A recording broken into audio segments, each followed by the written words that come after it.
ધર્મરાજાની વાર્તા. આ વ્રત સામાન્ય રીતે મકર સંક્રાંતિના દિવસથી લેવાય છે અને 6 મહિના સુધી ચાલે છે. વ્રત કરનારને નાહી ધોઈ ધર્મરાજાની વાર્તા સાંભળવી. વાર્તા સાંભળતી વખતે ધર્મરાજાને બોલવું. તો વાર્તા ચાલુ કરી. એક બ્રાહ્મણ અને બ્રાહ્મણી હતા. એમને 2 છોકરા અને 1 છોકરી. આખું કુટુંબ ખૂબ ગરીબ હતું, છતાં ઘણું નીતિમાન હતું. તેમના આંગણે આવેલો કોઈ અતિથિ કોઈ દિવસ ભૂખ્યો પાછો જતો નહીં. તેઓ હંમેશા ઓછામાં ઓછા એક અતિથિને જમાડીને જમતા, અથવા કોઈ પક્ષીને શણ નાખીને જમતા. તેઓ નિરાધાર સ્થિતિમાં હતા, છતાં અત્યાર સુધી તેઓ કોઈ દિવસ નિયમ ચૂક્યા ન હતા. તેઓ ઘણો પરિશ્રમ કરતા હતા, છતાં માંડ પેટ પૂરું પડતું. અનાજ પામતા. તેથી બંને દીકરાઓએ વિચાર કર્યો કે આપણે પરદેશ કમાવા જઈએ. અહીં બેસી રહીશું તો આપણી પરિસ્થિતિ સુધરશે નહીં. આમ વિચારી બંને છોકરાઓ પરદેશ કમાવા ચાલી નીકળ્યા. બ્રાહ્મણ, બ્રાહ્મણી અને તેમની વિધવા દીકરી ઘેર રહ્યા. ચોમાસાના દિવસો આવ્યા. આકાશમાં વાદળો છવાયા. વરસાદ પડવા લાગ્યો. વરસાદ ઘણા દિવસો સુધી સતત ચાલુ રહ્યો. વરસાદે બંધ થવાનું નામ જ ન લીધું. વરસાદને કારણે બ્રાહ્મણને ઘેર કોઈ અતિથિ આવ્યું નહીં. આથી બ્રાહ્મણ, બ્રાહ્મણી અને તેની દીકરી સતત 15 દિવસ સુધી ભૂખ્યા રહ્યા. ભગવાન ત્રણેય જણાની શ્રદ્ધા અને ભક્તિ ઉપર પ્રસન્ન થયા. આથી ભગવાન અને લક્ષ્મી હંસ અને હંસલીનું રૂપ લઈને ઉડતા ઉડતા બ્રાહ્મણને ઘેર આવ્યા. હંસ અને હંસલીને જોઈ ત્રણેય જણા રાજી થઈ ગયા. તેમણે ખોબો ભરીને ઝાર નાખી, પરંતુ હંસલીએ એકેય દાણો ખાધો નહીં. તેથી બ્રાહ્મણને ઘણું દુઃખ થયું. તેમણે પક્ષીઓ સામે જોઈ પૂછ્યું, હે પક્ષીઓ, અમે તો એવા શું પાપ કર્યા છે કે તમે અમારો એકેય દાણો ખાતા જ નથી? હંસ કહે, અમે તો રાજહંસ છીએ, એટલે સાસા મોતી સિવાય બીજું કંઈ ખાતા જ નથી. આ સાંભળી બ્રાહ્મણ દંપતી વિચારમાં પડી ગયું, કારણ તેઓ ખૂબ જ ગરીબ હતા. જે ઘરમાં અનાજના સાંસા પડતા હોય ત્યાં સાસા મોતી લાવવા ક્યાંથી? બ્રાહ્મણી નગર શેઠ પાસે 1.25 શેર સાસા મોતી માંગવા ગઈ. તેણે પોતાનું મકાન વેચીને પણ તેની કિંમત ચૂકવી આપવાની કબૂલાત આપી. નગર શેઠે 1.25 શેર સાસા મોતી આપ્યા. બ્રાહ્મણી તે મોતી લઈ ઘેર આવી. આંગણામાં વેર્યા. હંસ અને હંસલી મોતી ચરવા લાગ્યા. ત્યારબાદ ત્રામા કુંડીમાંથી પાણી પીને પાંખો ફફડાવતા ઉડી ગયા. પછી 15 દિવસે આજે બ્રાહ્મણ, બ્રાહ્મણી અને તેમની વિધવા દીકરીઓ ઉપવાસ છોડ્યો. જમ્યા પછી આંગણું સાફ કરતા છોકરીની નજર ખૂણામાં પડેલા એક મોતી ઉપર ગઈ. તેણે એ મોતી તુલસીના ક્યારામાં મૂક્યું. બીજે દિવસે સવારે બ્રાહ્મણ અને બ્રાહ્મણી તુલસી ક્યારે દીવો મૂકવા આવ્યા ત્યારે તેણે જોયું તો તુલસીના ડાળીએ સાસા મોતીની લાઈન હતી. આ જોઈ ત્રણેય જણા ખૂબ જ રાજી થઈ ગયા. બ્રાહ્મણીએ તો મોતી શેરો ઉતારી લીધી અને નગર શેઠને આપવા ગઈ. નગર શેઠ તો પાણીદાર મોતી જોઈ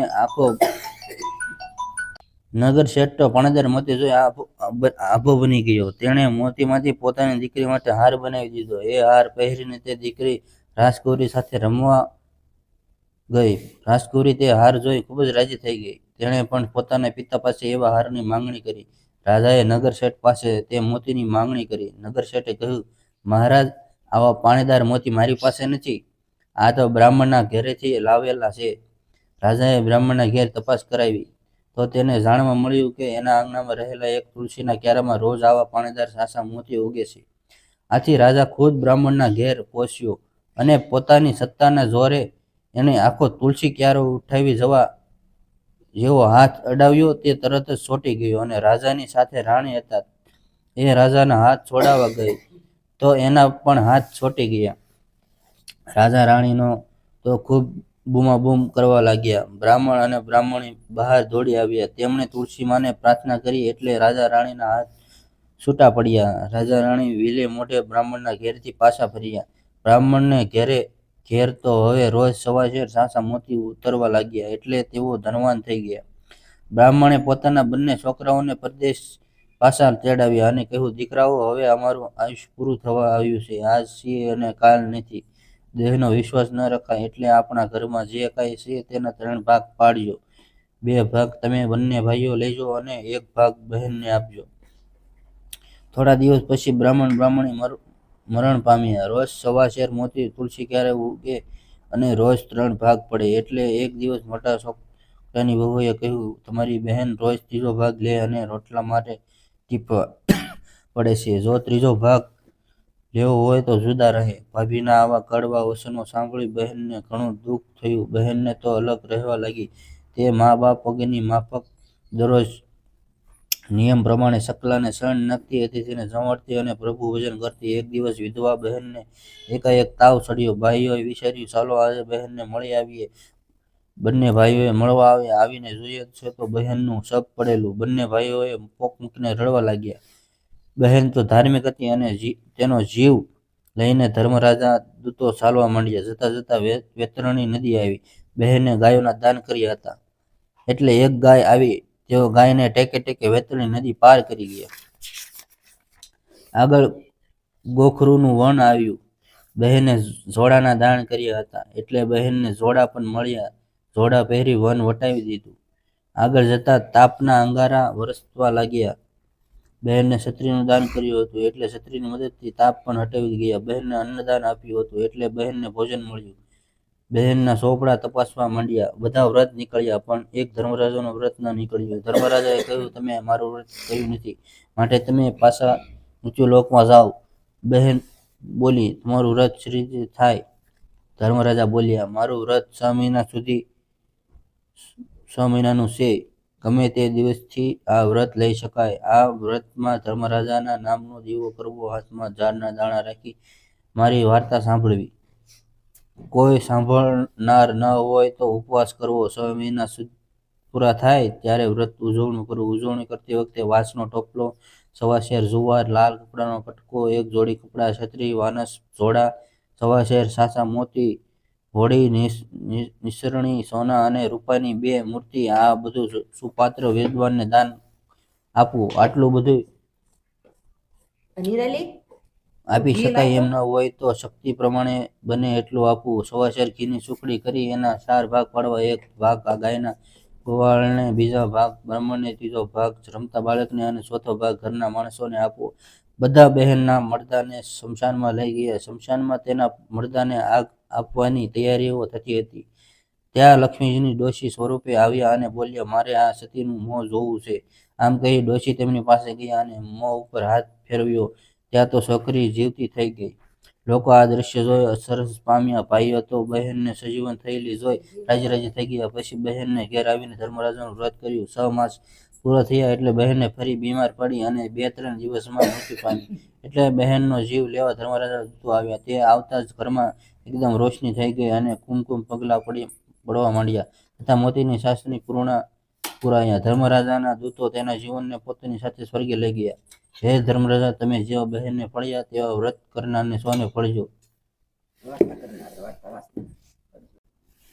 સૂર્યનારાયણનું વ્રત. સૂર્યનારાયણનું વ્રત 6 મહિના સુદ 7મે અગર તો કોઈ પણ રવિવારથી કરવામાં આવે છે. પરોઢે ઉઠી સ્નાનાદિક પરિવારને સૂર્યનારાયણની પૂજા કરવી જોઈએ. તેમની વાર્તા સાંભળવી જોઈએ. તેમજ સૂર્યનારાયણ કહીને વાર્તા સાંભળતી વખતે હોંકારો દેવો જોઈએ. આ વ્રત 6 મહિના સુધી કરી શકાય છે. એક જંગલમાં સૂર્યનારાયણ તેમની મા સાથે રહેતા હતા. તેઓ કુંવારા હતા. એક દિવસ તેમણે માને કહ્યું, મા, મારે પરણવું છે. કોઈ છોકરી સાથે મારો વિવાહ કરો ને. ત્યારે માએ કહ્યું, આ અવારા જંગલમાં આપણી વગર કોઈ રહેતું નથી, તો હું કોની સાથે તારા લગ્ન કરું? આથી સૂર્યનારાયણે જણાવ્યું, મા, આ જંગલમાં એક રાણી નામની સ્ત્રી રહે છે. તેને રન્નાદે નામની પુત્રી છે. તે મારે માટે બધી રીતે યોગ્ય છે. તો તું મારું વિવાહ તેની સાથે કરી દે. સૂર્યનારાયણની મા રન્નાદે માને તેના ઘેર મળવા ગયા અને સૂર્યનારાયણ માટે રન્નાદે માંગણી કરી. ત્યારે રન્નાદેની માએ સ્પષ્ટ ના પાડી. આ વાત સૂર્યનારાયણે જાણી. એણે તેમને માને કહ્યું, આજે રન્નાદે વિના માં આપણે ત્યાં તાવડી માંગવા આવશે, ત્યારે તું શરત મૂકજે કે હું તાવડી તો આપું, પણ જો તે ફૂટી જાય તો તમારે તમારી દીકરી રન્નાદેને મારા દીકરા સાથે પરણાવવી પડશે. સૂર્યનારાયણના જણાવ્યા મુજબ રન્નાદેની માતા તાવડી લેવા આવ્યા. ત્યારે સૂર્યનારાયણની માએ શરત મૂકી, જે રન્નાદેની માએ કબૂલ રાખી. તાવડી ઘેર લઈ ગયા. તાવડીનું કામ પતી ગયા બાદ રનાદેની મા તાવડી લઈને પાછી આપવા આવતા હતા. ત્યાં રસ્તામાં બે સાંઢ લડતા રનાદે માએ સાથે અથડાયા. આથી તાવડી ફૂટી ગઈ, જેથી શરત મુજબ સૂર્યનારાયણ સાથે રનાદેના લગ્ન થઈ ગયા. નિત્ય નિયમ મુજબ સૂર્યનારાયણ સવારથી ફરવા જાય તે રાત્રે ઘેર પાછા ફરે. તેથી રનાદેને આખો દિવસ ભૂખ્યા રહેવું પડે. આ વાત રનાદેની માએ જાણી એટલે તેણે રનાદેને કહ્યું, તારે તારા પતિને સવારે નીકળે ત્યારે સાકરનું પાણી પીવા આપવું. બીજા દિવસે રનાદે સૂર્યનારાયણને સાકરનું પાણી આપવા લાગ્યા. ત્યારે સૂર્યનારાયણે એ લેવાની ના પાડી અને કહ્યું, આ પૃથ્વી ઉપર દરેક જીવનું હું પૂરું ન કરું ત્યાં સુધી હું કંઈ લઈશ નહીં. રનાદે વિચારમાં પડ્યા. તેમને થયું કે શું સૂર્યનારાયણ જે કહે છે તે સાચું છે? આજે હું આ બાબતની પરીક્ષા કરીશ. આમ વિચારીને તે ઊભા થયા અને એક કીડીને જમીન ઉપરથી ઉઠાવી એક ડાબલીમાં પૂરી દીધી અને એ ડાબલી પાણીયારામાં મૂકી દીધી. આજે થાક્યા પાક્યા સૂર્યનારાયણ ઘેર આવ્યા ત્યારે કહ્યું, ચાલો આપણે જમી લઈએ. ત્યારે રનાદે કહ્યું, તમે આખો દિવસ ફરીને બધા જીવોને પૂરું કર્યું? સૂર્યનારાયણે કહ્યું, હા પાડી. રનાદેએ કહ્યું, તમારી વાત ખોટી છે. હજુ પણ એક જીવ ભૂખ્યો રહેલ છે. જો હું તમને બતાવું. આમ કહી તેઓ પાણીયારાથી ડાબલી લઈ આવ્યા. પછી ડાબલી ખોલીને જોયું તો તેમના સાંદલાના ચોખાનો એક દાણો અંદર પડી ગયેલો. તે કીડી ખાતી હતી. સૂર્યનારાયણ તરત વાત સમજી ગયા અને બોલ્યા, જોયું ને, કીડીની માંડીને કંજર સુધી બધાને મેં નૃત્ય કર્યા છે. આજે તમે મારા ઉપર શંકા કરી, તેથી હું તમને શાપ આપું છું કે તમે રાંધો તોય ઓછું પડજો, ભૂખ્યા રહેવું પડશે. આમ કહીને તેઓ જમવા બેઠા. એક કોળિયો માતા માટે રાખ્યો, બીજો કોળિયો રનાદે માટે રાખ્યો અને બાકીનું રાંધેલું પોતે ખાઈ ગયા. આમ હંમેશ માટે સૂર્યનારાયણ જમવા બેસે ત્યારે બધું જ ખાઈ જાય, માત્ર 2 જ કોળિયા બાકી રાખે. એમાંથી એક કોળિયો રનાદે ખાય અને એક કોળિયો સૂર્યનારાયણની મા ખાય. આવું કેટલાય દિવસો સુધી ચાલ્યા કર્યું. એક દિવસ સૂર્યનારાયણે માને પૂછ્યું, મા, તમારું શરીર કેમ સુકાતું જાય છે? માએ કહ્યું, દીકરા, એક કોળિયો હું ખાઉં છું અને એક કોળિયો વહુ ખાય છે. આથી શરીર ઉતરતું જાય ને. આ સાંભળી સૂર્યનારાયણ બોલ્યા, તો પછી તમે બંને મારું વ્રત કેમ કરતા નથી? મારું વ્રત 6 મહિના ખોલવાનું હોય છે.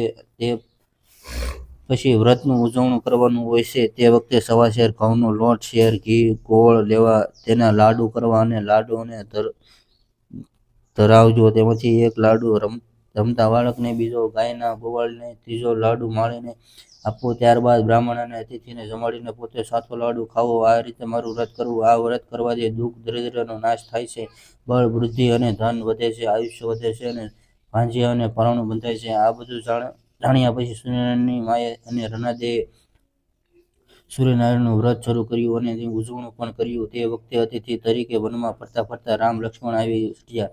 તેમને જમવા બેસાડી દીધા. જમીને રામ લક્ષ્મણ પોતાની કુટીર પર આવ્યા. હવે તો તેઓ થોડું રાંધે તોય વધે, થોડું જમે તોય ધરાઈ જાય. સૂર્યનારાયણ વ્રતના લીધે તેમને કોઈ જાતનું દુઃખ ન હતું. સીતાજી પણ આ વ્રત કરતા હતા. એટલે સૂર્યનારાયણની વાર્તા કોને કહે અને જમે શું? આથી રામની સૂચનાથી એ વનમાં એક રબારણ રહેતી હતી. એનો છોકરો મરી ગયો હતો એટલે એ ભૂખી હતી. સીતાજી એની પાસે ગયા અને તેને વાત કહી સંભળાવી અને તેનો દીકરો જીવતો થયો. પોતાનો દીકરો જીવતો થયો એટલે રબારણે પોતે પણ સૂર્યનારાયણનું વ્રત કરી લીધું. સૂર્યનારાયણનું વ્રત જેમ સોને ફળ્યું એ વ્રત કરનારને ફળજો.